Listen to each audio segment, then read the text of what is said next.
नमस्कार, पुन्हा एकदा आपले सर्वांचे स्वागत आहे. पेन्शनधारकांसाठी मोठी बातमी. मान्य होणार 5 मागण्या. कॅबिनेट सचिवांची बैठक. वेतन आयोगात पेन्शनधारकांसाठी मोठ्या बदलांची शक्यता असून NCJCMच्या 5 मागण्यांवर कॅबिनेट सचिवाने दिले आश्वासन.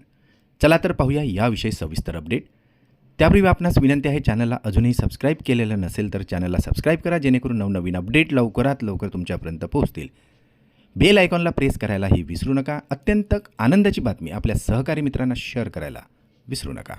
लाखो कर्मचारी आणि पेन्शनधारक बदलांची प्रतीक्षा करत असताना कॅबिनेट सचिवाच्या बैठकीत पेन्शनशी संबंधित 5 मोठ्या मागण्या समोर आल्या आहेत.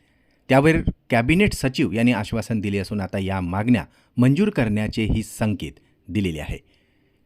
कोणत्या मंजूर मागण्या होणार आहेत, चला तर पाहूया. दर 5 वर्षांनी पेन्शनचे पुनर्निर्धारण करणे. सध्याच्या व्यवस्थेत दर 10 वर्षांनी वेतन आयोग आल्यावरच पेन्शनचे पुनर्निर्धारण होत असते.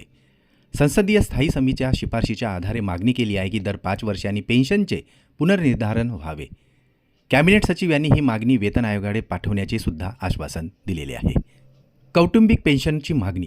सध्याच्या नियमानुसार दिवंगत सरकारी कर्मचाऱ्यांच्या विधवा सुनेला कौटुंबिक पेन्शन मिळत नाही. मागणी केली आहे की कर्मचाऱ्यांवर अवलंबून असलेल्या विधवा सुनेचाही समावेश केला जावा. कॅबिनेट सचिवांनी या प्रस्तावावर सकारात्मक भूमिका घेऊन नियमात दुरुस्तीचे निर्देशही दिलेले आहेत. पूर्ण पेन्शनची मागणी. NCJCMने मागणी केली आहे की मृत कर्मचारी किंवा पेन्शनधारकांच्या काल्पनिक वेतनाच्या 30% कौटुंबिक पेन्शन कमी करू नये. कॅबिनेट सचिवांनी या मागणीलाही वेतन आयोगाकडे पाठवण्याचे आश्वासन दिलेले आहे.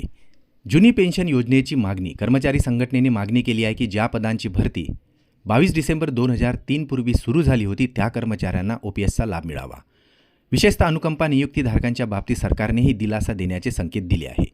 ज्यांनी 22 डिसेंबर 2003 पूर्वी अर्ज केला होता आणि नंतर नोकरी मिळाली त्यांना OPSचा फायदा मिळू शकतो. दिव्यांग मुलांसाठी उत्पन्न प्रमाणपत्राची अट रद्द करणे. NCJCMने मागणी केली आहे की कौटुंबिक पेन्शनसाठी पात्र अपंग दिव्यांग मुलांकडून मेडिकल बोर्ड किंवा नागरी अधिकाऱ्यांचे उत्पन्न नाही असे प्रमाणपत्र मागू नये. कॅबिनेट सचिवांनी पेन्शन विभागाला या प्रकरणाची तपासणी करून निर्णय देण्याचे निर्देश दिलेले आहे.